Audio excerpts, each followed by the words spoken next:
நண்பர்களே, வாழ்விலே நாம் இன்பம் அனுபவிக்கிறோம், துன்பமும் அனுபவிக்கிறோம். இன்பத்திலேயும் துன்பத்திலேயும் பல சமயங்களில் சலிப்பு அல்லது உணர்ச்சி வயப்படுகிறோம். அம்மாதிரி உணர்ச்சி வயப்படுவதற்கு காரணம் என்னவென்றால், மன அமைதி இன்றி ஒரே ஒரு சிறு எல்லையிலே சிக்கிக்கொண்டு இருப்பதுதான் காரணம். அந்த நிலையை மாற்றி எப்பொழுதுமே எந்த அனுபவத்திலேயும் சமமாக அமைதியாக அறிவின் விழிப்போடு நாம் வாழ்ந்து வந்தோமையானால் அதன் ஒவ்வொரு அனுபவத்தின் விளைவாக பழக்கப்பதிவு மாத்திரம் ஏற்படாது, அதோட அனுபவப்பதிவு ஏற்படும். பழக்கப்பதிவுக்கும் அனுபவப்பதிவுக்கும் உள்ள வித்தியாசம் உண்டு. பழக்கப்பதிவு என்பது ஒரு பொருளை விரும்பி நாம் உண்கிறோம்.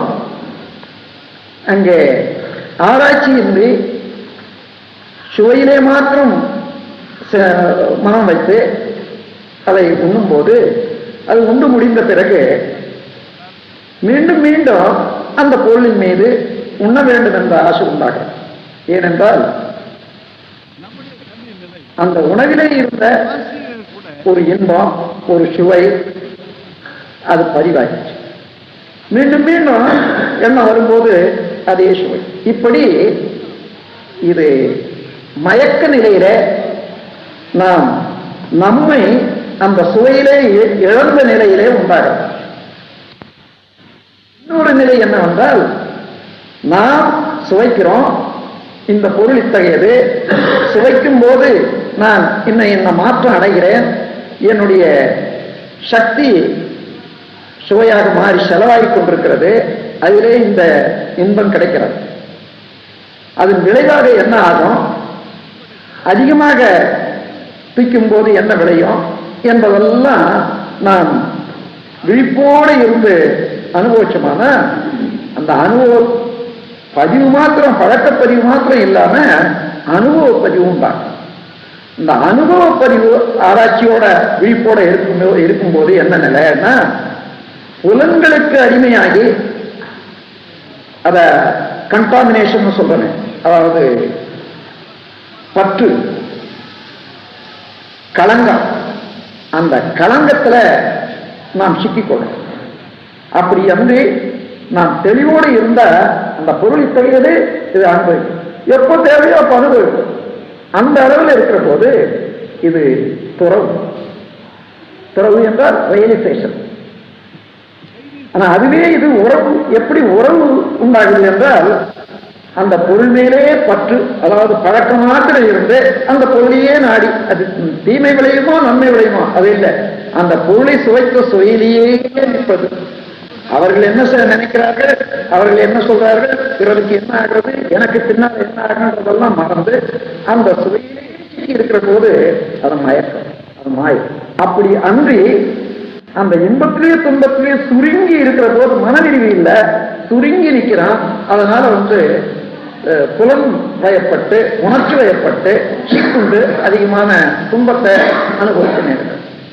இதற்காகத்தான் இயற்கையை அறிந்து கொள்ள வேண்டும் என்பதை முற்கால அறிஞர்கள் எல்லாம் கூட கண்டுபிடிச்சிருக்காங்க. அந்த இயற்கையை அறிந்து கொள்வதுதான் தத்துவ விளக்கம் என்று சொல்றோம். ஏனென்றால் இயற்கை அன்றி எந்த செயலும் நடக்கிறது. நம்முடைய வாழ்க்கையில இயற்கையினுடைய நிகழ்ச்சி, இயற்கையினுடைய நியதி, மனதனுடைய வேகம் அல்லது அறிவினுடைய செயல், ரெண்டும் சேர்ந்துதான் எல்லா செயலும் நடக்குது. அப்போ இயற்கையை அறிந்து கொண்டு நாம் அனுபவத்தில் வர்ற போது, எண்ணத்தை செயல்படும் போது அல்லது அறிவை செயல்படுத்தும் போது அறிவு அகன்று நிற்கிறது, விரிந்து நிற்கிறது, அமைதியாக இருக்கிறது, விழிப்போடு இருக்கிறது. அந்த விழிப்பு நிலைக்கு வர வேண்டுமானால் இயற்கையை அறிந்து கொள்ள வேண்டும். இந்த இயற்கை அறிந்து வாழும் நிலையை தான் உண்மை நிலை வாழும். இல்லையானா மயக்க நிலையில மறந்து மறந்து மறந்து ஒன்று ஒன்றாக கூட கருதுறோம். அதனால இன்பத்தையே துன்பமாக கருதுறோம், துன்பத்தை கூட சில சமயம் இன்பமாக கருத வேண்டியதாக இருக்கிறது. அதன்றி உண்மையாக இன்பத்தை இன்பமாகவும் துன்பத்தை துன்பமாகவும் கருதவும் அதை அவ்வப்போது சமமாக பாவித்துக் கொண்டு மனதை செம்மையாக வைத்துக் கொள்ளவும் விரிந்த நிலையில விழிப்போடு இருக்கவும் வேணுமானால் இயற்கையை உணர்ந்து கொள்ள வேண்டும். அப்ப இயற்கை இயற்கை இயற்கைன்னு சொல்றோம். இந்த இயற்கையை பற்றி ஒரு விளக்கம் வேணும் அல்லவா? கட்டாயம் வேண்டும். தத்துவத்தில் மாத்திரம் ஒரு கருத்தை எடுத்துக்கொண்டா அந்த கருத்து அந்த வார்த்தைக்கு விளக்கமில்லாத நான் பேசிக்கொண்டே போகும்போது சரியான அர்த்தம் கொடுக்காது. அதனால தத்துவ வார்த்தைகளுக்கு மாத்திரம் விளக்கம் நல்ல தெளிவாக புரிந்து கொள்ள வேண்டும். இயற்கை என்று நாம் அடிக்கடி பேசி வருகிறோம், எழுத்துக்களில் பார்க்கிறோம். ஆழமான உண்மையான அர்த்தம் உண்டு.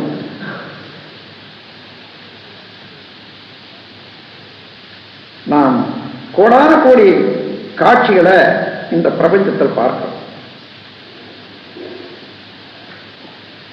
இதெல்லாம் என்ன என்று ஆராயிற போது பரமாணு ஆகாசம் முதல் கொண்டு பிருதிவி வரையில கெட்டிப்பொருள் வரையில பஞ்சபூதங்கள் உடைய கூட்டு சேர்க்கை தான். இதுதான் நாம் பார்க்கிறோம். இதை சேர்த்து என்ன சொல்றோம்? பிரபஞ்சம் என்று சொல்றோம். அத பஞ்சம் 5 பூதங்களுடைய சேர்க்கையினால அதுல இருந்த வார்த்தை தான் பிரபஞ்சம் என்று சொல்றோம். இந்த பிரபஞ்சத்துக்கு அடிப்படையாகவும் மூலமாகவும் இருக்கிறது எது என்றால் பிரபஞ்சம் ஆகாசம் முதல் கொண்டு பிருதிவி வரையில எல்லா பொருளும் அசைந்து இயங்கி மாறிக்கொண்டே இருக்கு. அப்போ அது எங்கே இருந்து தோன்றியது என்று அறிந்து அந்த நிலையை பார்க்கும்போது அது ஆங்கிலத்தில் ஸ்டாட்டிக் ஸ்டேட் என்றும் தமிழ்ல மெய் என்று சொல்லும். மெய் அசையும் போது அதற்கு உயிரென பெயர். அதுதான் சக்தி, அதுதான் பரமாணு ஆகாசம். இப்போ மெய் என்றால் இருப்பு நிலை.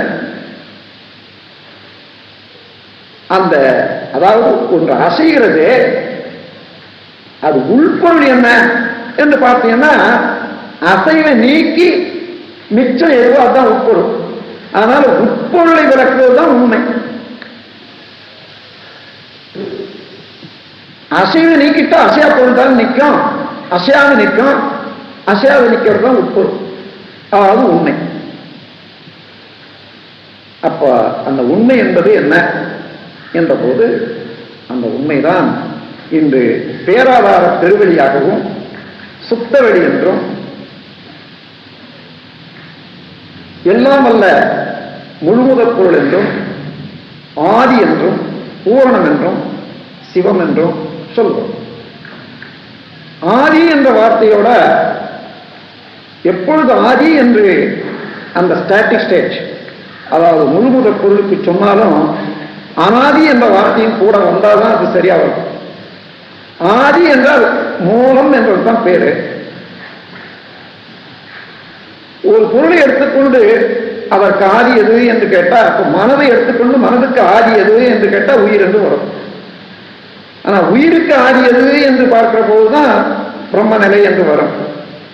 பிரம்ம நிலைக்கு ஆதி எது என்று பார்க்கிற போது ஆதியே இல்லை, அதுவே ஆதியாக இருக்கிறது. அதுவே ஆதியாக இருந்து அதற்கு ஒரு ஆதி இல்லாத ஒரு நிலையத்தான் அனாதி என்று சொல்றோம். அனாதி என்றால் அதான் ஆதியாகவும் இருந்து அனாதியாக இருக்கக்கூடியது அந்த முழுமுதற் பொருள். வெற்றிடம்னு வெளியா சொல்ற, சுலபமா சொல்லலாம். வெட்ட வெளிதன்மை மெய்யென்றிருப்போருக்கு பட்டயன் ஏதுக்கடி. அந்த வார்த்தையில ஒரு சின்ன வார்த்தை தான், அதுல அந்த உண்மை விலகி போகும்.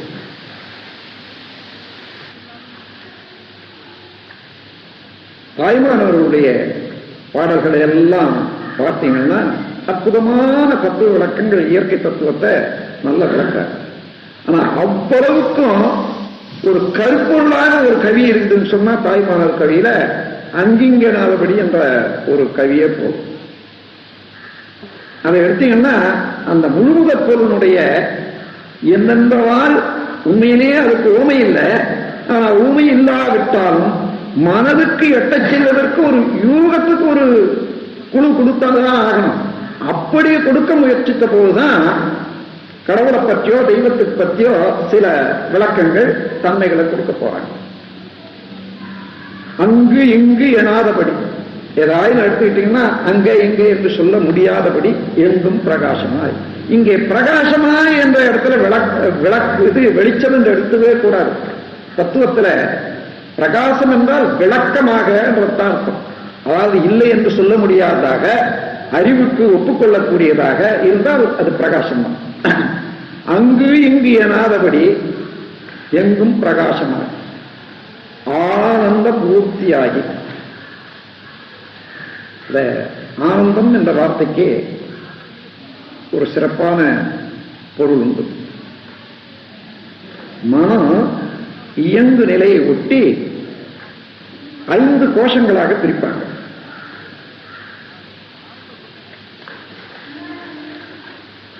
அன்னமய கோஷம்,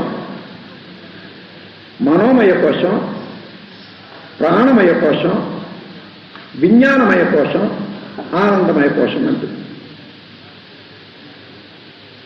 அன்னமய கோஷம் என்பது எந்த உடலும் உணவில் இருந்து உற்பத்தி ஆச்சு, உணவுல தான் வளருது.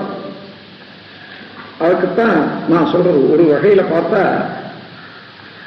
உணவுக்கும் கழிப்பொருளுக்கும் இடையே இருக்கக்கூடிய ஒரு ப்ராசஸ், ஒரு மிஷின் தான் இந்த உடல். அது மாதிரி அதனால அன்னமய கோஷம்னு சொன்னா உடலை பொறுத்தது. உடல்ல உள்ள உணர்ச்சிகளையும் அந்த உணர்ச்சிகளை போக்குவதற்கு வேண்டிய உணவு முதலிய இயக்கங்களையுமே நினைந்து கொண்டிருக்கக்கூடிய போது அந்த மனதுக்கு அன்னமய கோஷம்னு பேர்.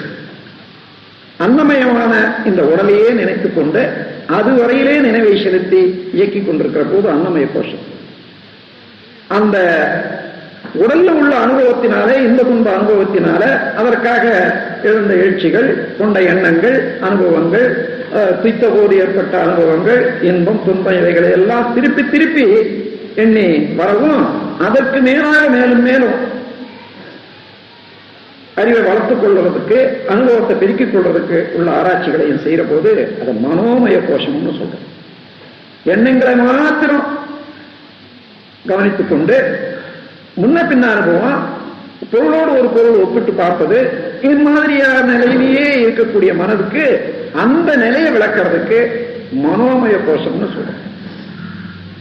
இதுல காமம், குரோதம், லோகம், மோகம், மதம், ஆச்சரியம் எல்லாமே அடங்கும். வீரம், தைரியம் இதெல்லாம். அதற்கு மேலாக அதே மனம் உடலை தாண்டி உடலுக்கூட இருக்கக்கூடிய உயிரை நாடி உயிரோடு லயமாகி, உயிர் தான் படர்க்க நிலையில பல இயக்கத்துல மனமாக இருக்கிறது. அப்போ உயிர் தான் மனம், உயிரினுடைய வாசனை தான்.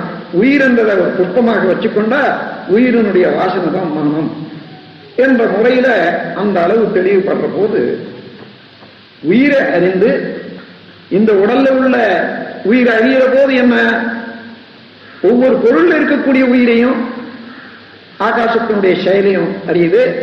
அதற்கு மேலாக பிரபஞ்சத்தில் இருக்கக்கூடிய மகா ஆகாசத்தினுடைய செயலையும் அறியுது அல்லவா. அம்மாதிரியான உணர்வும் தெளிவும் அந்த நிலையில இயங்கக்கூடிய மனம் பிராணமய கோஷம்னு சொல்றோம். உயிரை அறிந்து உயிர் விளக்கம் கண்டு அதிலேயே இயங்கிக் கொண்டிருக்கிற போது பிராணமய கோஷம்னு சொல்றோம். இந்த பிராணமய கோஷம் என்ற அந்த சக்தி பரமானு தான் எப்படி இயங்குகிறது, ஒன்றை ஒன்று தள்ளி நிறுத்தி எப்படி பிரபஞ்சத்தில் விரிவாக ஆற்றல் கடலாக நிரம்பி இருக்கிறது. அது அந்த இயக்கங்கள் கொஞ்சம் வேறுபடுற போது எப்படி கூடி காற்றாகி, இன்னும் அழுத்தமான போது வெப்பமாகி, நீராகி, நிலமாகி இந்த பிரபஞ்சமாக விளங்குகிறது. ஒரு பொருளோடு ஒரு பொருள் சேர்ந்தால் என்னென்ன விளைவுகள் ஏற்படுது, அதை எவ்வாறு நான் சேர்த்து அல்லது அதில் பயன்படுத்திக் கொள்வது என்ற அளவில் மனம்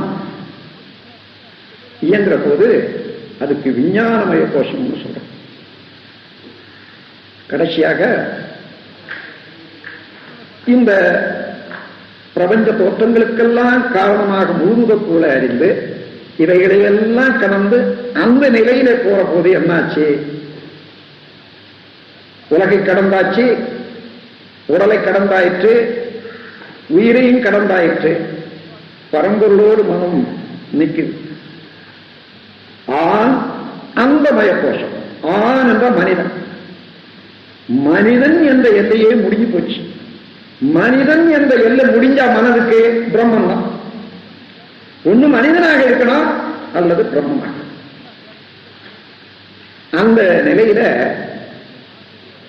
மனதுக்கு என்ன பேருன்னா ஆண் அந்த மயக்கோஷம், ஆனந்தமய கோஷம். அந்த மாதிரி அங்கிஞ்சனாதபடி எங்கும் பிரகாசமாய் ஆனந்த பூர்த்தியாய் அருளோடு நிறைந்தது எது?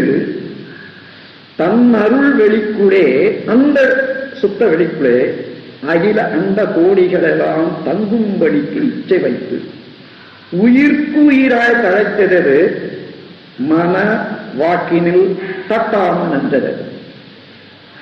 இது பெரிய சயின்டிஸ்டுகளால எதிர்காலத்தில் உணர வேண்டியது. மனவாக்கினில் தட்டாமல் நின்றது என்று சொல்ற போது பெரிய ரகசியம் இருக்கு. நம்ம உடல்ல உடல் இயக்கம் நடைபெறுகிறது. இந்த உடல் இயக்கத்தில் இருந்து அழுத்தம், அதாவது சக்தி, வேகம், அதான் வைப்ரேஷன் சொல்றோம். இங்கே தொடர போது நல்லா தெரியும், ஒருத்தருக்கு ஒருத்தர் பார்க்க போது கூட. அப்போ ஒரு சக்தி வெளியாயிட்டே இருக்கு. அப்போ அழுத்தம் வெளியேறுது, சத்தம் வெளியேறுது. சத்தம், அப்புறம் வெப்பம், சூடு ஓரளவு போயிட்டே இருக்கு. சுவையும் ஒரு அளவுல போகுது, மனமும் ஒரு அளவுல போகுது. நம்ம உடல்ல இருந்து இந்த ஐவகையும் எப்பொழுதும் விருந்து செயலாயிட்டே இருக்கு. என்ன? இந்த உயிராற்றல் உடல்ல இயங்குற போது வரவு, இருப்பு, செலவு என்ற மூன்றுக்கு உட்பட்டு இயங்குகிறது அல்லவா இந்த உயிராற்றல். Charge, stock, conversion and consumption. இந்த சார்ஜ் என்பது உணவுல, காற்றுல, அஸ்ட்ரோனாமிக்கல் ரேடியேஷன், இந்த ஆகாயத்தில் இருக்கக்கூடிய கோள்களிடத்தில் இருந்து வரக்கூடிய ஆற்றல்களை எல்லாம் எடுத்துக்கொண்டோம்னா அந்த சக்தி பூமியின் நடுமையத்தில் ஏற்படக்கூடிய விரைவாற்றலில் இருந்து வெளிப்படக்கூடிய சக்தி. இம்மாதிரியாக 4 வகையான சக்தியில இருந்து உடல்ல உள்ள ஒவ்வொரு செல்லும் அதனுடைய இயக்கத்தில் ஒரு பெரிய லேபரேட்டரி அது இழுத்து அதுதான் உயிர் சக்தியாக சேமிப்பாக கொள்ளும். சார்ஜ்னு சொல்றோம். எப்பொழுதும் சேமித்துக் கொண்டே இருக்கிறது. அந்த சேமித்த சக்தியில ஒரு பகுதி உடல் இயக்கமாக, மன இயக்கமாக செலவாகுது. அதாவது சேமித்த சக்தி மின்சக்தி. உயிர் சக்தியே ஜீவகலந்த சக்தி என்று சொல்லலாம். அந்த ஜீவகலந்த சக்தி அழுத்தம், ஒளி, ஒலி, சுவை, மனம் ஆக மாறி செலவாகிக்கொண்டே இருக்கும் உடல்ல. அந்த உடல் இயக்கத்தினால இந்த மெட்டபாலிக் ரொட்டீன், அதனால இதெல்லாம். அப்போ காதின் மூலமாக ஒலியாக மாறிக்கொண்டே வெளியேறிட்டே இருக்கு. கண்ணை திறந்தோம்னா அது ஒளியாக மாறி வெளியேறிட்டே இருக்கு இங்க உள்ள சூழ்நிலைக்கு தகுந்தவாறு. அதே போல மூக்கு இங்க உள்ள வாசனைக்கு தகுந்தவாறு வெளியேறிக்கொண்டே இருக்கு. ஒரு குறிப்பிட்ட ஒரு பகுதி இந்த 5 வகை இயக்கமும் எப்பொழுதும் வெளியேறிட்டே இருக்கு. அப்படி வெளியேறி கொண்டிருக்கிறதுல காதுல இருந்து வெளியேறிட்டே இருக்கு சத்தம்னு வச்சுங்க. அங்க அப்படி ஒரு சத்தம் தடையில்லாத போனா போயிட்டே இருக்கும். எங்க போகுது? பிரபஞ்சம் முழுவதிலும் தாண்டி நம்ம உடல் ஒவ்வொரு பொருள் இருந்து எழக்கூடிய இந்த அலை இயக்கம் விருந்து விருந்து விருந்து விருந்து விருந்து விருந்து பிரபஞ்சம் முழுவதிலும் கலந்து அதுக்கு அப்பால போய் தான் நிற்கும். ஒவ்வொரு பொருளையும் ஏற்படக்கூடிய இந்த விரிவு இயக்கம் அங்க போய் தான் நிற்கும்.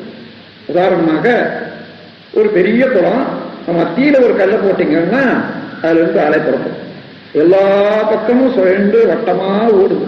எங்க வந்து நிக்கணும்னா அந்த கோடியில தான் போய் நிற்கும். அது மத்தியில வேகம் ஒன்னா குறையலாம் பார்க்கறதுக்கு, சிறு அலையா ஒன்னா வரலாமே தவிர, ஆனா அந்த அதிர்வு அங்க போய் தான் முடியும்.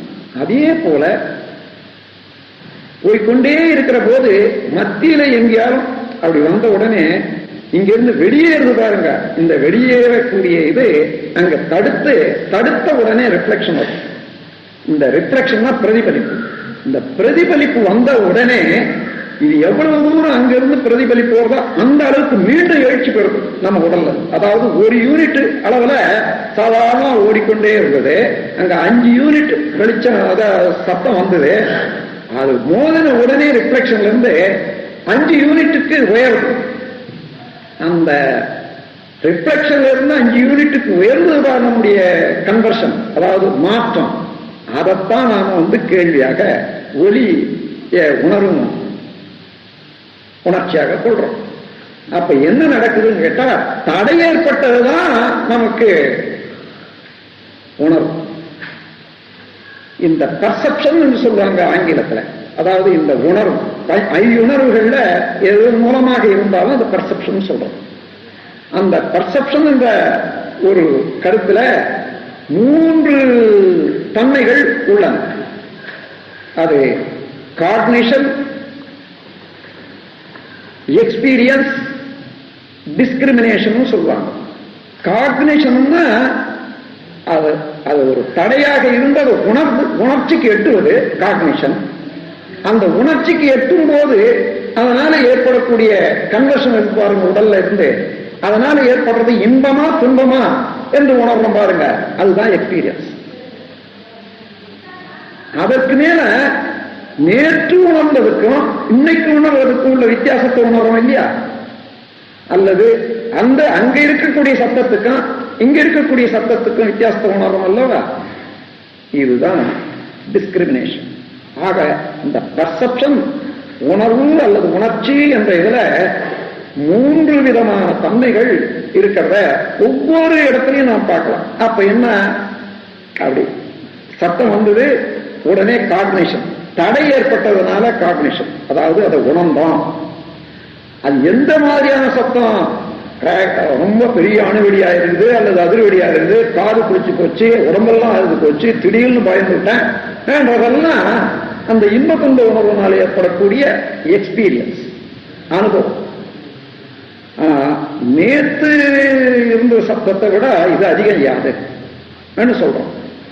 இது இந்த சத்தம் இருக்குத, இது அதிர்வெடியிலிருந்து வர்றது. நேத்து பார்த்தது சாதாரணமாக ஒரு கிராக்கர் வெடிச்சான், அதுல இருந்து வந்தது சொல்றோம். இது டிஸ்கிரிமினேஷன். இந்த பர்செப்ஷன்ல இந்த 3 நல்லா நினைவுபடுத்தி வச்சுக்கணும். எந்த உணர்ச்சியிலையும் ஒன்று நம்முடைய உயிர் சக்தி வெளியேறிக்கொண்டே இருக்கிறது, தடைப்படுவதனால பர்செப்ஷன், அதாவது தடை. முதல்ல காக்னிஷன், உணர்வு, அதுல இருந்து இன்ப துன்ப அனுபவம், அதன் பிறகு ஒன்றுக்கொன்று வித்தியாசத்தை உணர்வும், ரிலேட்டிவ். இப்போ காதல் இருந்ததும் அப்படியே கண்ணுக்கு, நான் கண்ணை திறந்தேன், என்ன ஆச்சுன்னா இங்க இருக்கக்கூடிய ஒலி எவ்வளவோ என்னுடைய உடல்ல உள்ள இயக்கத்துக்கு தகுந்தவாறு ஒரு யூனிட் ஒலி உண்டாயிட்டு இருக்குதுன்னு வச்சுங்க. கண்ணை திறந்தோம்னா அந்த ஒரு யூனிட் இருக்குது. இப்போ இங்க 5 யூனிட் வெளிச்சம் இருக்கிறதாக வச்சுக்கோங்க.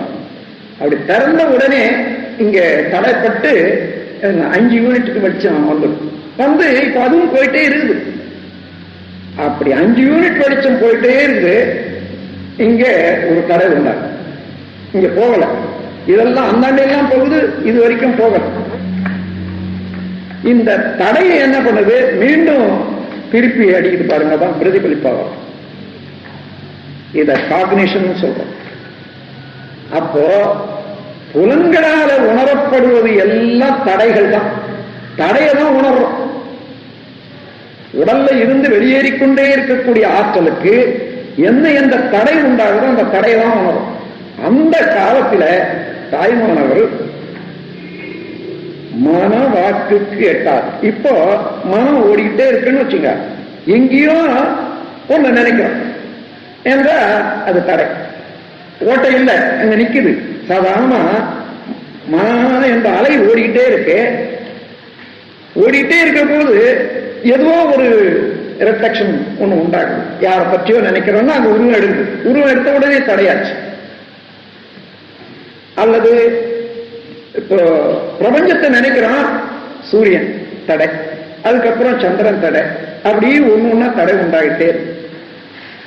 அப்படி தடையெல்லாம் நீக்கிட்டு அதுக்கு அந்தாண்ட போயிடுறோம்னு வச்சுங்க. அங்க தடை இருக்கிறதா என்றால் பரம்பொருள்ல மெய்ப்பொருள்ல தடையே இல்லை, மனதுக்கே தடை இல்லை. அந்த மாதிரி தடையற்ற பொருள் எதுன்னா அதான் சுத்தவெளி. அந்த சுத்தவெளியில எந்த இயக்கம் நடந்தாலும் அந்த இயக்கம் மனித உணர்வுக்கு ஒரு தடை. அந்த தடை தான் உணர்வாக மாறும். அது மனவாக்குக்கு தட்டாம நின்றது. சமய கோடிகள் எல்லாம் தந்தையுவம் எந்தையுவம் என்று எங்கும் தொடர்ந்து எதிர்வழக்கிடவும் நின்றது. எங்களும் பெருவழக்காய் ஆதினும் வல்ல ஒரு சித்தாகி இன்பமாய் என்றைக்கும் உள்ளதெது மேல் தங்குல் பகல் அறநின்ற எல்லை உள்ளது அது கருத்துக்கு சென்றது. அதுவே கண்டனவெல்லாம் நாம பார்க்கிறது எல்லாமே மோன உரு, மோனமாக அந்த மௌனமாக இருக்கக்கூடிய பிரம்மத்தினுடைய சாயே தான் மோன உருவெளியதாகவே கருதி அஞ்சலி செய்வாம். கண்டனவெல்லாம் எல்லாவற்றையும் என்ற கவியில மற்ற பாடல்கள் எல்லாம் என்ன பாடியிருக்காரோ அவ்வளவு எடுத்து பார்த்தீங்கன்னா இந்த ஒரு பாடலுடைய விளக்கமா தான் இருக்கும், ஒரு பகுதியை விளக்கிறதா தான். அந்த மாதிரியான ஒரு நிலைய எடுத்துக்கிட்டீங்கன்னா அப்படி தங்குதடை இல்லாத இருக்கக்கூடிய அடிப்படையான அந்த சுத்த வெளி நிலையை மனதில் வச்சுக் கொள்ளுங்க. முதல்ல பிரபஞ்சத்தை உணர்ந்தோம், பிரபஞ்சத்தை 5 பூதங்களாக, அதற்கு அடிப்படையாக தெய்வ நிலை, உண்மை நிலை, மெய்ப்பொருள் நிலையை உணர்ந்தோம். அதை எப்படி உணர்ந்தோம்னா உயிர், உடல், மனம் என்ற முப்பொருள் இயக்கத்தினால இப்ப அதை உணரும். அது மெய்ப்பொருள் ஆகாசம் என்பது ஆற்றல், மற்ற தோற்றங்கள் எல்லாம் திணிவு. இங்கே உணர்தல் 4 தத்துவம் இயற்கையில. தத்துவத்துல பரிணாமம் என்றும் படைப்பு என்று 2 வகையாக அந்த காலத்துல இருந்து பிரிச்சிருக்காங்க. பரிணாமம் என்றால் ஒன்று இன்னொன்றாக மாறுகிறது என்பதுதான் பரிணாமம். படைப்பு என்றால் இந்த பரிணாமத்தை உணர்ந்து கொள்வதற்கு பரத்தினுடைய நிலையை அறிவினால யூகித்து தெரிந்து கொள்ளக்கூடிய அறிவு வேணும். அந்த பரத்திலே இருந்து தோன்றிய பரமானத மனதால நினைக்கக்கூடிய சக்தி அறிவு வேணும். இது சாதாரண மக்களுக்கு வராது. ஆகையினால அதை அப்படியே வச்சுட்டு கடவுள் படைத்தான் என்று கொண்டாங்க. கடவுள் படைத்தான் என்ற போதுதான் கடவுளுக்கு உருவம் கற்பிக்கிறது. அதுல இருந்த கலைகள் வந்தது. இன்னும் இருந்த எத்தனையோ குழப்பங்கள்லாம் அதில் தான் ஏற்படும். ஆனால் சாதாரண மக்களுக்கு உணர்ந்து கொள்வதற்கு படைப்பின் மூலமாக படைப்பு என்ற கருத்தை வச்சுதான் உணர்த்த முடியும் என்பதற்கு படைப்பு ஒன்று. எல்லா சாதாரண மதங்கள் எல்லாம் படைப்பையே தான் கொண்டு இருக்கும். ஆனா வேதங்கள் எல்லாம் பரிணாமத்தை அடிப்படையாக கொண்டு இருக்கும். ஆகவே பரிணாமம் என்றால் ஒன்றாக எப்படி பரமாய சக்தியுள் பஞ்ச மாபூதம் தரம் மாறி தோன்றும் பிறப்பு. இதுதான் அவ்வை வாக்கு. பரமாய சக்தி, பரம் என்ற அந்த தூய வெளியிலே பஞ்சமாபூதம் ஆகாசம், காற்று, வெப்பம், நீர், நிலம் என்ற 5 பூதங்களும் தரம் மாறி ஒன்றே இன்னொன்றாக மாறி அப்படிதான் தோற்றங்கள் உண்டாயிற்று. இதுதான் பரிணாமம். படைப்பு என்று சொன்னா எப்படி, யார் படைத்தது? கடவுள் படைத்தான். ஆமா, கடவுளுக்கு அப்பால ஏதாவது இருந்துதா? ஆனா அவரையே கேட்டா இல்லை இல்லை, அவன் ஒருத்தந்தான் இருந்தான். அவன் ஒருத்தந்தான் இருந்தா எதை கொண்டு படைச்சான்? அவனுக்கு அப்பாலும் இன்னொரு பொருள் இல்லாத போது எதை கொண்டு உலகத்தை படைச்சான்னு கேட்டா அவனே நினைச்சான் படைச்சான். அவனே நினைச்சான், அவன்லயே இருந்து வந்ததுன்ற போது பரிணாமம் தானே அங்க அடிபட்டு போகுது. ஆகையினால ஒரு பொருள் அதனுடைய மாற்றத்துக்கு தகுந்தவாறு, உருவத்துக்கு தகுந்தவாறு வெவ்வேறு பெயராக வச்சுக்கிறோம். பால் நேற்று, இன்று அதற்கு பேர் தயிர் அடைந்த. அப்ப தயிர் என்றால் என்ன அர்த்தம்? பால் உரை குத்தப்பட்டு அது மாற்றம் அடைந்து ஒரு புளிப்பு ஏறி இப்பொழுது உண்பதற்கு ஏற்ற முறையில தயிராக காட்சி அளிக்கிறது. ஒரு சரித்திரம், பாலின் சரித்திரம் தயிரில் இருக்கு. அதே போல பிரம்மத்தினுடைய சரித்திரம் ஒவ்வொரு பொருளிலும் இருக்கிறது. பரிணாம சரித்திரமே இந்த 5 பூதங்களாக உள்ள தோற்றங்கள்ல பிரபஞ்ச சரித்திரமே இருக்கு. அதே ஒரு கவியில இந்த பஞ்சபூதங்களுக்கும் பரத்துக்கும் ஒரு விளக்கம் கொடுக்கிற போது, பரத்தை மறைத்தது பார் முதல் பூதம். மரத்தில் இல்ல, பரத்தை மறைத்தது பார் முதல் பூதம், பரத்தில் மறைந்தது பார் முதல் பூதம். மரத்தை மறைத்தது மாமத யானை, மரத்தில் மறைந்தது மாமத யானை. அதாவது ஒரு யானை எடுத்துக்கொள்றீங்க, அந்த யானை மரத்தால செய்யப்பட்ட யானை. அப்போ மரத்தை மறந்தா யானை இருக்கு. யானை நல்ல இந்த உங்களை பெருசா இருக்கு, இந்த மாதிரி இருக்குன்றது தெரியும். 4 காலு அதெல்லாம் மனசுக்கு வருது. ஆனா அதை கையில எடுத்துக்கிட்டு இது என்ன மரமா, செம்மரமா அல்லது இந்த மரமா அல்லது வேற மரமா ஆன்ற போது யானை போச்சு மரம் தான் நிற்குது. யானை தான் மரமா இருந்து மரம் தான் யானையா இருக்கு. அது போல பரம்தான் பஞ்சபூதங்களாக இருக்கிறது. பார் முதல் பூதம்னா, பார் என்றால் பிருத்திவி உலகம். பார் முதல் பூதம் எப்பொழுதுமே பரிணாமத்தில் ஆகாசம், காற்று, நெருப்பு, நீர், நிலம் என்றதான் பரிணாம வரிசை. ஆனா உலகத்துல மனிதன் சொல்ல ஆரம்பிக்கிற போது பிருத்திவி அப்பு தேய்வாய் என்று அதான் சொல்லுவான். ஏன்னா இவன் ஆரம்பிச்சது, ஆரம்ப கட்டத்துல இருந்து ஆராய்ச்சி செய்ய ஆரம்பிச்சது உலகத்தை கண்டுதான். முதல்ல மண்ணைத்தான் கருப்பு உலகன்னா, அதற்கு அடிப்படையாக என்ன என்றாரன்னா அப்புறம் நீரை கண்டா, நீருக்கு மேல வெப்பத்தை கண்டா, வெப்பத்துக்கு மேல காற்றை கண்டா, கடைசி ஆகாசத்தை கண்டானே. இப்படி கண்டுபிடித்த முறையிலே சொல்ற போதுதான் பார் முதல் பூதம். அதாவது பிருதி அப்பு தேய்வாய் ஆகாசம் என்ற வரிசையில தான் எல்லாம் சொல்லுவாங்க. அதே போல இந்த பரம் என்று எடுத்துக்கொண்டு பார்த்தவர்தான் தாய்மானவர். அந்த பரத்தையே காண்ற போது பரம்தான் சக்தி ஆயிற்று, சக்தியில இருந்து திணிவு உலகமாயிற்று, பிரபஞ்சம் ஆயிற்று, அதில் இருந்து உயிர்கள் ஆயிற்று, எல்லாம் எல்லாம் ஒன்றே என்ற போது பரம்தான் இருக்குது. பரத்தினுடைய பரிணாமம் இருக்குது, தனித்தனியா பேர் இல்லை, பரமே எல்லாமாக இருக்கிறது என்ற ஒரு தத்துவத்துல பார் முதல் பூதம், பரத்தில் மறைந்தது பார் முதல் பூதம். எல்லாம் 5 பூதங்களும் அதுல மறைஞ்சு போச்சு. பரத்தை மறைத்தது பார் முதல் பூதம். கண்ணினாலே பார்க்கறதுக்கு உருவத்தை பார்க்கிற போது உண்மையான மெய்ப்பொருள் நில மறந்து போச்சு. காற்றை பார்க்கிற போது அதனுடைய மூலம் மறந்து போச்சு. அப்படி பஞ்சபூதங்களை எண்ணும் போது பரம் மறைந்தும், பரத்தை எண்ணும் போது பஞ்சபூதங்கள் மறைந்து இருப்பது போல. அது எப்படி என்றால், யானை நினைக்கிற போது மரம் மறைந்தும், மரம் என்பதை நினைக்கிற போது யானை மறந்து இருப்பது போல என்று ஒரு உதாரணம் காட்டி பேசியிருக்கிறார். அதுபோல ஒன்று இன்னொன்றாக இருக்கிறது என்று வந்த உடனே என்ன ஆச்சுன்னா பேர் மாறி போச்சு, பொருள் மாறல. கற்கண்டு கரும்பு ரசம் 2 எடுத்துக்கொண்டோம்னா கரும்பு ரசமாக இருந்தது, காய்ச்சனா கற்கண்டாச்சு. கரும்பு ரசம் தான் கற்கண்டாச்சு. ஆனா கற்கண்டு வேறு கரும்பு ரசம் வேறு என்று ஏன் கூப்பிடுறோம்னா, அந்த பரிணாமத்திலே வந்த சிறப்பை தனியா ஒரு எல்லையை குறிப்பிட்டு காண்பிக்கிறதுக்காக கற்கண்டுன்னு சொல்றோம். அதே போலதான் உலகத்தில் அடைந்த பரிணாமங்கள் எல்லாம் ஒவ்வொரு கட்டத்துல அந்த ஈஸ்வரனுடைய சரித்திரம், தெய்வத்தினுடைய சரித்திரம், மெய்ப்பொருளுடைய சரித்திரம் ஒவ்வொரு எல்லையில என்ன பேர் என்னென்ன பேர் என்னென்ன பேர் என்று வச்சுக்கோ. அப்படி இருக்கிற போது அடிப்படையாக உள்ள மெய்ப்பொருள் பிரபஞ்சம், அந்த பிரபஞ்சத்தை உணரக்கூடிய அறிவு.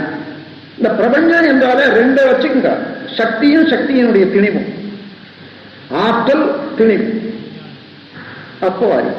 அப்போ மெய்ப்பொருள், ஆற்றல், திணிவு, அறிவு, இந்த 4 தத்துவத்தும் மறக்காத சரியா நல்ல மனதில் வைத்துக் கொண்டீங்கன்னா இந்த பிரபஞ்சம் முழுவதும் அதுவாகத்தான் இருக்கும். மெய்ப்பொருள் என்பது நமது இறை வழிபாட்டில் கூட ஆதி என்ற பரம்பொருள் மெய், அதுதான் மெய். அணு என்ற உயிராகி அணுக்கள் கூடி மோதி இணைந்து இயங்குகின்ற நிலைமைக்கு ஏற்ப மூலகங்கள் பலவாகி வேதித்த அண்ட கோடிகளாய் மற்றும் பிறப்பு இறப்பு இடை உணர்தல் இயக்கமாகி நீதி நெறி உணர் மாந்தராகி வாழும் நிலை உணர்ந்து தொண்டு ஆட்சி என்பன் காண்போம். தத்துவம் முழுவதும் உண்டு. இங்கே நாம் தத்துவ விளக்கத்துக்கு எடுத்துக்கொள்ள வேண்டிய வரிசை என்னவென்றால் மெய்ப்பொருள், ஆற்றல், திணிவு, அறிவு, இந்த 4 தான் பிரபஞ்ச தத்துவம். இந்த ஆற்றல் திணிவு என்ற போது ஆகாசத்திலிருந்து பிருத்திவி வரையில பஞ்சபூதங்களும் உண்டு. இப்போ மெய்ப்பொருளை ஒரு தனி நிலையாக்கிக்கிட்டோம், பிரபஞ்சத்தை ஆகாசத்திலிருந்து பஞ்சபூதங்கள் வரையில எடுத்துக்கொண்டா அறிவை ஓரறிவிலிருந்து 6 அறிவு வரையில எடுத்துக்கணும். இந்த 3 தத்துவத்தையும் சேர்ந்து 3 நிலைகளையும் சேர்ந்து அல்லது 4 கட்டங்களையும் சேர்ந்து ஒரே வார்த்தையா சொன்னா அந்த வார்த்தைக்கு பேர் தான் இயற்கை. தெய்வம் என்று சொன்னா ஒரு குறிப்பிட்ட எல்லையை மாத்திரம் குறிக்கும். அதாவது அதனுடைய அடிப்படையாக உள்ள மெய்நிலைய, ஆதி நிலைய மாத்திரம்தான் குறிக்கும்.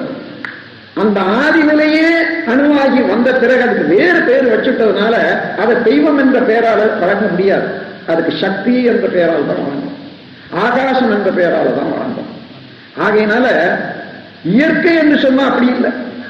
எல்லாவற்றையும் சேர்த்து எந்த பொருளையும் நிகழ்ச்சியை எடுத்து இயற்கைக்கு வேறுபாடானதுன்னு சொல்ல முடியாது, இயற்கைக்கு அப்பாற்பட்டதுன்னு சொல்ல முடியாது.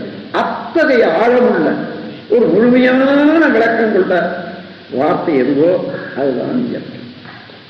அந்த இயற்கை அடித்தளத்திலே பிரம்மமாக, ஆற்றலிலே சக்தியாக, ஆற்றல் கூடுதல்ல சேர்தல்ல உலகங்களாக, அறிவாக இருப்பது முதல் 4 கட்டம். ட்ரூத், எனர்ஜி, மாஸ், கான்சியஸ்னஸ் ஆங்கிலத்தில் சொல்லப்படும். இது தத்துவ அமைப்பு. இந்த அமைப்புல இருந்து 2வது கட்டத்துக்கு என்ன வரும்னா இந்த அமைப்பு எப்படி இயங்குகிறது என்பது, இந்த பிரபஞ்சம் முழுவதும் எப்படி இயங்குகிறது, தனித்தனியா இயங்குதா அல்லது கூடி இயங்குகிறதா என்று பார்ப்போமே. ஆனால் இப்ப மனிதனால அந்த பரமாணு என்ற ஒரு நுண்ணிய இயக்கத்தை மனசுல வச்சுக்கொள்ளுங்க. அதுக்கப்புறம் அவனால கூடி இருக்கக்கூடிய எத்தனையோ கோடான கோடி இயக்கங்கள் கட்டமாக சூரியன் வரையில, நட்சத்திரங்கள் வரையில இருக்கு. எந்த இயக்கமானாலும் எவ்வளவு சின்னதானாலும் பெரியதானாலும் எடுத்துக்கொண்டீங்களானால் அதற்கு ஒரு தன்னியக்கம் ஒண்ணு உண்டு. அந்த தன்னியக்கத்தினால இன்னொன்ற தன்னும் அல்லது இன்னொன்ற பாதிக்க செய்யும் ஒரு சக்தி, ஒரு ஆற்றல் உண்டு. அதை தொடர் இயக்கம் என்று சொல்றோம். தன்னியக்கம், தொடர் இயக்கம். அதன் பிறகு அப்படி தள்ளும் போது அது மோதி மீண்டும் அங்கிருந்து வரக்கூடிய ஒரு வேகத்துக்கு பிரதிபலிப்பு இயக்கம் என்று பேர். இந்த 3 இயக்கங்கள்ல ஒவ்வொரு பொருளும், ஒவ்வொரு செயலும், ஒவ்வொரு தத்துவம் ஒரு மாற்றம் அடைகிறது. அதை பதிவு என்ற காரணத்தினால அதுதான் விளைவு. அப்போ தன்னியக்கம், தொடர் இயக்கம், பிரதிபலிப்பு இயக்கம், விளைவு. ஆங்கிலத்தில் சொல்ல போனா self action, chain action, reflect action, result. 4 விதமாக இயக்கத்தை மனசுல வச்சுக்கிட்டீங்கன்னா, இந்த 4 வகையான இயக்கத்துல இந்த பிரபஞ்சம் முழுவதிலும் எல்லா பொருளும் இணைந்துதான் இருக்குதே தவிர எந்த பொருளையும் எடுத்துக்கொண்டு இந்த இயக்கம் அதுக்கு சம்பந்தம் இல்லைன்னு சொல்ல முடியாது. ஏனென்றால் ஒவ்வொரு அணுவும் இயங்குறது பாருங்க, அதை வேகத்துக்கு தகுந்தவாறு இடத்த வச்சுக்குது. அதுக்கு மேல எச்சடமே கிடையாது பிரபஞ்சத்துல. ஒவ்வொரு சிறு பொருளும் இயங்கினாலும் சரி, பெரிய பொருள் இயங்கினாலும் சரி, அந்த இயக்கத்தினால் ஏற்படக்கூடிய வேவ், அந்த அலை இருக்க, அதுக்கு வேண்டிய இடம் தான் இருந்தே தவிர அதுக்கு மேல இடமே வெற்றிடம் கிடையாது. அங்க இருக்கக்கூடிய அழுத்தத்தினால சரியா சரிப்பட்டு, ஆகையினால எந்த ஒரு சிறு இயக்கம் ஒரு மூவ்மெண்ட் வந்தாலும் அதை அட்ஜஸ்ட் பண்ணி கொள்ள முடியவே முடியாது. இந்த பிரபஞ்சத்துல அது போயிட்டே இருக்க வேண்டியதுதான் எல்லா பகுதியும். கடைசியில போய் இந்த யூனிவர்ஸ் எண்ட்ல தான் முடியும், எத்தனை கோடி ஆண்டுகளானாலும் சரி. அப்படி பார்த்தீங்கன்னா இந்த இந்த சத்தம் இது எத்தனை கோடி வருஷம் வரைக்கும் போய் அது அந்த முடியுமோ அது மனிதனுடைய மனதால எண்ணவே முடியாது. அதே போல எத்தனையோ கோடி ஆண்டுகளுக்கு முன்னதாக நடந்த ஒரு நிகழ்ச்சி, அந்த நிகழ்ச்சியின் விளைவு இன்று ஒவ்வொரு பொருளையும் கூட காட்டலாம். அதனாலதான் அதைத்தான் ஊழிக்கூத்து என்றும் ஊழ்வினை என்றும், அதாவது ஊழினால ஏற்படக்கூடிய வினை, அதாவது செயல். வினை என்றால் செயல். அதை அப்படியெல்லாம் நாம் வர்ணிக்கிறோம். இந்த காலத்துல விஞ்ஞானிகள் இந்த காஸ் அண்ட் எஃபெக்ட் சிஸ்டத்தை எடுக்கிற போது உடனே இந்த காரணத்தினால இந்த விளைவு என்ன கூட எவ்வளவு பேர் கேட்கிறாங்க, நீங்களும் பார்த்திருப்பீங்க. ஆமா, நல்லதெல்லாம் செய்யறான், அவன் ரொம்ப கஷ்டப்படுறான், துன்மார்க்கமா வாழ செய்யறான், அவன்லாம் நல்லா இருக்கானே, காஸ் அண்ட் எஃபெக்ட் சிஸ்டம்ன்றது நினைப்பேன் என்றதெல்லாம் ஒன்றும் இல்லையே, இல்லை போலது என்பது சொல்றாங்க. ஒவ்வொரு வினைக்கும் ஒரு செயல், ஒரு விளைவு உண்டு. அது இயற்கையில மறுக்க முடியாது, மறைக்க முடியாது, மாற்ற முடியாது. ஆனா அந்த இடம் காலம் தொடர்பு கொள்ளும் பொருளுக்கு ஏற்ப ஒரு செயல் விளைவை தருவது, அவ்வப்போவே தருவது சில விளைவுகள், நீண்ட காலம் பொறுத்து தருவது சில விளைவுகள் இருக்கலாம். நாம் என்ன செய்யறோம், நமக்கு வயது எல்லைக்குட்பட்டது. நீங்க மிஞ்சி இருந்தா 100 ஆண்டு இருக்கு போறான் மனுஷன். எட்டி எண்ணி பார்த்தாலும் 100 ஆண்டுக்கு முன்ன ஒரு விளைவு இருந்தது, செயல் இருந்தது, அதனுடைய விளைவு இதுன்னு சொல்லலாம். அதுக்கு மேல நடந்தா அதனால என்ன பண்றாங்க, ஒரு காரணத்தை எடுத்துக்கிறாங்க, செயலை எடுத்துக்கிறாங்க, அது விளைவை காண முடியல. காரணம் இந்த செயலுக்கு விளைவு இல்லை, அதனால அந்த கர்மா பீரியட் தப்பு. அதே போல விளைவை எடுத்துக்கொள்றாங்க, அதுக்கு முன்ன காரணத்தை கண்டுபிடிக்க முடியல, எனக்கு எட்டல, அது கர்மா தீரி தப்பு. இவன் துன்மார்க்கனா இருக்கிறானே, அவன் நல்லபடியா வாழறான்னா, அவன் எத்தனையோ கோடி வருஷமாகத்தானே பிரவிதோறும் தொடர்ந்து வந்து கொண்டு இருக்கிறான். அது எங்கேயோ இருந்தது, இன்னைக்கு செயலாயிட்டு இருக்குது, இன்னைக்கு செய்யறது பின்னால வரத்தான் போகுது. அத அந்த அளவுக்கு என்றதுக்கு முடியாதனால, விரிந்த மனம் போகாதனால, அதனால என்ன பண்ணணும், இப்போ இந்த தன்னியக்கம், தொடர் இயக்கம், பிரதிபலிப்பு இயக்கம், விளைவு என்ற 4 வகையான இயக்கங்களால பிரபஞ்சம் நடந்து வருது. அந்த இயக்கத்துல எந்த பொருளும் தனித்து இல்லை, மனசுல வச்சுக்கணும். ஒரு சூரியன்ல இன்னைக்கு ஒரு சிறு அதிர்ச்சி நடக்கிறதுன்னு சொன்னா, அங்க இருந்து எத்தனையோ வித கோடிக்கணக்கான அணுக்கள் பாதிக்கப்பட்டு, மற்ற உலகங்கள் எல்லாம் பாதிக்கப்பட்டு, ஒவ்வொரு உயிர்களுக்கும் அதனுடைய விளைவு உண்டு. அதே போல மற்ற ஒவ்வொரு கிரகமும், அதே போல ஒவ்வொரு செயலும். இன்னைக்கு அணுக்குண்டு எங்கேயோ பூமிக்குள்ள வெடிக்கிறேன்னு சொல்றான், அல்லது வெளியில எங்கேயோ வெடிக்கிறேன்னு சொல்றான். அது என்ன ஆயிப்போச்சு, அது பூமியில இருந்து அந்த அதிர்வு மேல ஏறி அட்மாஸ்பியரிக் பெல்ட்ன்றது ஒண்ணு இயற்கையாகவே எல்லாம் வல்ல இறைவனால அந்த உலக உயிர்களுக்காக காப்பு கொடுக்கப்பட்டது. அதையே உடைச்சுக்கிறோம். அந்த டிஸ்டர்பன்ஸ், அந்த குழப்பம் என்ன ஆகுது, டொர்னடோ, அதாவது சொல் காற்று, அலை பொங்கி வருவது, வெள்ளத்தினால பாதிக்கிறது, ஒரே அடியாக மழை பெய்யுது, மழையே இல்லாதையே ஒரு இடத்துல போறது. இந்த மாதிரி அட்மாஸ்பியரிக் பெல்ட்டை கோச்சு. இது மனிதன் செய்யறது. காஸ் அண்ட் எஃபெக்ட் சிஸ்டத்துங்க சரியா தான் வருது. ஆனா அவன் ஒப்புக்கொள்ளல. எங்கேயோ வெடிக்கிறோம் சொல்றான். அந்த மாதிரில எந்த செயல் செய்தாலும் அந்த இயற்கையாகவே நடைபெறக்கூடியத அதை விதி என்றும், அதை உணர்ந்தோ உணராமலோ மனிதன் விருப்பத்தினாலே செய்து அதுல விளையக்கூடிய விளைவுகளை வினை என்று சொல்றோம். இதுதான் விதிப்பயன் வினைப்பயன் என்று சொல்றது. அந்த விதிப்பயனா இருந்தாலும் வினைப்பயனா இருந்தாலும் தன்னியக்கம், தொடர் இயக்கம், பிரதிபலிப்பு இயக்கம், விளைவு என்ற 4 விதமான இயக்கத்தினாலதான் விளைவு. சரி, அதுக்கப்புறம் மனதுக்கு இந்த இயக்கங்களை நாம எப்படி கணிக்கிறோம் அன்னிட்டு மனக்கணி என்னன்ற போது அதுக்கு ஒரு நாள் காலம், தூரம், பருமன், வேகம். இப்போ மெய்ப்பொருளாக இருந்தது